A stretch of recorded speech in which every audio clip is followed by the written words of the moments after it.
कहता मेरे को ये समझ नहीं आ रही कि धर्मी जन परीक्षा में क्यों हैं और जो पापी हैं वो आशीषित क्यों हैं। कितनों को समझ आ रही कि धर्मी जन परीक्षा में क्यों है, पर जो पापी है कहता उसको मृत्यु की वेदनाएं नहीं होती, उसकी मृत्यु में उसको कोई दर्द नहीं होता, उसको कोई प्रॉब्लम नहीं है। लेकिन जो धर्मी है कहता जो धर्मी है वो सफर कर रहा है, वो मुश्किलों में है। कहता मेरे डग उखड़ने वाले थे, मेरा विश्वास जो था कहता उखड़ने वाला था। कहता मैंने जब इस पे ध्यान लगाया तो मेरी दृष्टि में ये बहुत कठिन समस्या थी कि मैं इसे कैसे समझूं। 17 आयत में लिखा कि जब तक मैंने ईश्वर के पवित्र स्थान में जाकर उन लोगों के परिणाम को ना सोचा। सब कहें आमीन। कहता जब मैं ईश्वर के पवित्र स्थान में गया, कौन सा ईश्वर का पवित्र स्थान? परमेश्वर का भवन भी उसका एक पवित्र स्थान है। आमीन। जब आप परमेश्वर की हुजूरी में जाते हैं, प्रार्थना करते हैं और परमेश्वर पे ध्यान लगाते हैं और वचनों को पढ़ते हैं, वो भी ईश्वर का एक पवित्र स्थान है। आमीन। इसीलिए बाइबल में कहा जाता है कि इकट्ठे होना कभी भी मत छोड़ो, कलीसिया में जाना, चर्च में जाना कभी भी मत छोड़ो। कहता जब तक मैं उसके पवित्र स्थान में नहीं गया परमेश्वर के, कहता तब मैंने उनके परिणाम को सोचा, उन लोगों के रिजल्ट के बारे में सोचा। 19 आयत में लिखा आहा वे क्षण भर में कैसे उजड़ गए, वे मिट गए, वे घबराते घबराते नष्ट हो गए। जैसे जागने हारा स्वप्न को तुच्छ जानता है, वैसे ही प्रभु जब तू उठेगा उनको छाया सा समझकर तुच्छ समझेगा। 22 आयत में लिखा मैं तो पशु सरीखा था और समझता ना था, और तेरे संग रह के भी मैं पशु बन गया था। 27 आयत में लिखा जो तुझसे दूर रहते हैं वो नष्ट होंगे, जो कि तेरे विरुद्ध व्यभिचार करता है उनका तू विनाश करता है। 28 आयत में लिखा लास्ट आयत में परंतु परमेश्वर के समीप रहना यही मेरे लिए भला है। मैंने प्रभु यहोवा को अपना शरण स्थान माना है, जिससे मैं तेरे सब कामों का वर्णन कर सकूं। सब कहे आमीन। ये एक स्टोरी बता रहा है वो अपनी लाइफ की। कहते जब मैं अपनी लाइफ को देखा तो मेरी लाइफ, मेरे डग, मेरे पांव जैसे विश्वासी पांव वो उखड़ना चाहते थे, क्योंकि दुष्टों को कोई भी दर्द नहीं होती थी, जो अविश्वासी वो फलवंत हो रहे थे। कहते जब मैंने अपने आप को देखा तो मेरी जिंदगी में कोई भी आशीष नहीं थी। कहता ये मेरे लिए बहुत कठिन बात थी समझना कि ऐसा क्यों है, जो परमेश्वर को नहीं मानते वो आशीषित क्यों है, और जो परमेश्वर को, मैं परमेश्वर में हूं और मैं आशीषित क्यों नहीं हूं। कहता जब मैं ईश्वर के पवित्र स्थान में गया, वहां जाके मैंने क्या देखा, परमेश्वर ने मुझे समझाया कि उनकी आशीष क्षण भर की है। जब हवा आएगी तो वो तूड़ी की तरह, भूसे की तरह उड़ जाएंगे, उनका स्थान, उनका पता करने पर भी तो उनका पता ना कर पाएगा। सबको आमीन। परमेश्वर के कहने का मतलब यह था कि धर्मी चाहे मुश्किल में, उसकी मुश्किल एक गवाही के लिए, और बाद में जब धर्मी जन खड़ा होगा कोई अंधकार की शक्ति उसे तोड़ नहीं पाएगी, उसे गिरा ना पाएगी, यीशु मसीह के नाम में। और बाइबल में लिखा है दुष्ट चाहे आज फलवंत हो रहा है, आज आशीषित हो रहा है, लेकिन जब आंधी आएगी, जब बारिश आएगी, जब तूफान आएगा, वो भूसी की तरह, तूड़ी की तरह उड़ जाएगा, और उसका पता करने पर भी आप उसका पता नहीं पाएंगे। कितनों को समझ आ रही है?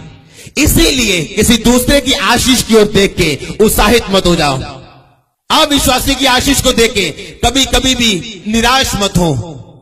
उसने कहा मेरे पांव उखड़ना चाहते। कहता मेरी दृष्टि में ये बहुत कठिन बात थी कि मैं ऐसा क्यों, और जो धर्मी नहीं है वो आशीषित है। उसके पास कार है, उसके पास बंगला है, उसकी शादी हो चुकी, उसके बच्चे हो चुके हैं, धर्मी जन आशीषित है, लेकिन मैं आशीषित नहीं हूं। God's time is the best time। कहे आमीन। वो टाइम आ रहा है आपकी जिंदगी में यीशु मसीह के नाम में। कितने मेरी बात को समझ रहे हैं? मैंने आपको पिछले हफ्ते बताया था ये एक लड़ाई है।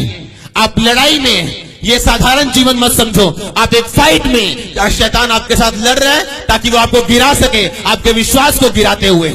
वो आपको जिंदगी दिखा रहा है शैतान आपकी कि क्या है तेरे पास। लिखा मेरी दृष्टि में बहुत कठिन बात थी। ये गवाही बता रहा है एक वचनकार, कहता मेरी दृष्टि में बहुत प्रॉब्लम थी कि मैं लोगों को देखता था वो फलवंत थे, और अपने आप को देखता था तो मुझे ऐसा लगता था कि मैं सफर कर रहा हूं, मैं मुश्किल में हूं, मैं प्रॉब्लम में हूं, मैं बीमारी में हूं, मैं गरीबी में हूं, मेरा काम नहीं हो रहा, मेरी प्रार्थना सुनी नहीं जा रही। कहता लेकिन जब मैं ईश्वर के पवित्र स्थान में गया, यानी मैं उस स्थान में गया जहां परमेश्वर की हुजूरी थी, तब पवित्र आत्मा ने मुझे समझाना शुरू किया कि शाऊल को देख।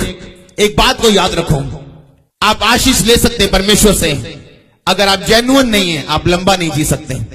मैंने ऐसे बाइबल में लिखा एक पापी अमीर हो सकता है, पर वो अपनी संपत्ति का कभी भी आनंद नहीं लेने पाएगा। अगर धर्मी को किसी चीज की जरूरत है, वो जेन्युइननेस है, वो सच्चापन है, अच्छा विवेक है। आमीन। आप जानते हैं मसा आपको बचा नहीं सकता। बिना मसे के शैतान जा नहीं सकता। ध्यान से समझना, मसा आपको बचा नहीं सकता। बिना मसे के शैतान जा नहीं सकता। बिना मसे के बंधन नहीं टूट सकते। बिना अभिषेक के बंधन नहीं टूट सकते। बिना अभिषेक के चंगाई नहीं आ सकती। बिना अभिषेक के आप आगे नहीं बढ़ सकते। लेकिन अभिषेक आपको बचा नहीं सकता, आपका कैरेक्टर आपको बचाता है। यानी आपका कैरेक्टर आपके अभिषेक को बना के रखता है और आपको बढ़ाता है उसमें। भजनकार कह रहा है कि मेरे डग फिसलना चाहते थे, मेरे पांव उखड़ना चाहते थे जब मैं दुष्टों के कुशल देखता था। कहता मेरे डग उखड़ना चाहते थे, मेरा विश्वासी जीवन कहता वो गिर रहा था जब मैं लोगों की जिंदगी को देखता था। कहता जब तक मैं ईश्वर के पवित्र स्थान में नहीं गया और उन लोगों के परिणाम को नहीं सोचा। आप कभी बने नहीं रह सकते अगर आप प्रेयर में नहीं है, अगर आप ईश्वर के पवित्र स्थान में नहीं है, अगर आप संगति में नहीं है। नहीं तो शैतान हमेशा आपके साथ फाइट करेगा, आपके साथ लड़ाई करेगा और आपको गिराने की कोशिश करेगा। वो ऐसे लोगों को दिखाएगा जो धर्मी नहीं है लेकिन फिर भी आशीषित हैं। जब तक कहता मैं ईश्वर के पवित्र स्थान में नहीं गया, उन लोगों के परिणाम को नहीं सोचा, तब तक मुझे समझ नहीं आई। अगर आपको किसी चीज की जरूरत है, वो जेन्युइननेस है, वो शुद्ध विवेक है, शुद्ध मन है। बाइबल में लिखा धन्य है वो जिनके मन शुद्ध हैं, वही परमेश्वर को देखेंगे। शाऊल मर गया, सैमसन मर गया। क्या सैमसन के पास मसा नहीं था? बात करो, क्या सैमसन के पास मसा नहीं था? कितने मनुष्यों को मारा था उसने गधे की जबड़े की हड्डी से? कौन कौन बाइबल पढ़ते हैं? हाथ खड़ा करो। कितने बंदों को मारा था उसने एक ही हड्डी से? 1000। लेकिन जब उसने पाप किया, अपनी बुलाहट से वो बाहर आया, तो बाइबल में लिखा उसकी आंखें चली गई और वो शर्मिंदा हुआ और एंड में वो मारा गया। आपको जेन्युइननेस, आपको शुद्ध विवेक की जरूरत है। आपको कहता मेरे पांव फिसल रहे थे जब मैं दुष्टों की जिंदगी को देखता था। शैतान आपको दिखाने वाला अलग अलग चीजें रोज। आपको क्या लगता है जिस दिन उसने हवा को भरमाया था, क्या वो पहली मुलाकात थी हवा के साथ? क्या वो पहली मुलाकात थी शैतान की? जिस दिन उसने हवा को भरमाया था फल खाने के लिए, क्या उसकी पहली मुलाकात थी? वो उसकी पहली मुलाकात नहीं थी। वो रोज उससे बात करता था, रोज। वो रोज कुछ ना कुछ हवा को दिखाता था और जब हवा को देखने की आदत पड़ गई, एंड में वो भरमाई गई। आपको ये देखना है कि आप क्या देख रहे हैं। आप शैतान के द्वारा दिखाया देख रहे हैं या परमेश्वर के द्वारा दिखाया देख रहे हैं? आमीन। आप नहीं देख सकते अगर आप परमेश्वर के पवित्र स्थान में नहीं है तो। भजनकार कहता मैं कंफ्यूज था। कहता मेरी दृष्टि में ये बहुत बड़ी प्रॉब्लम थी। कहता मैं कंफ्यूज था, मैं क्या करूं? जब तक मैं ईश्वर के पवित्र स्थान में नहीं गया और उनके परिणाम को ना सोचा, उनके रिजल्ट को नहीं सोचा कि उन लोगों का बनता क्या है, मुझे ये भी आज सोचना है। कहता जब मैंने देखा और सोचा कि वो लोग आज आशीषित तो हैं, लेकिन पता नहीं किस दिन आंधी आनी और सारी आशीष और सारा जीवन उनका एक ही पल में चला जाना है। शाऊल क्यों मरा? जेन्युइननेस नहीं थी, शुद्ध विवेक नहीं था। सैमसन क्यों मरा? एक ही कारण से।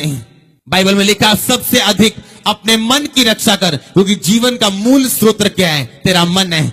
शैतान भरमाने कहां आता है? तेरे मन में। और लिखा कहां बसता है? तेरे मन में।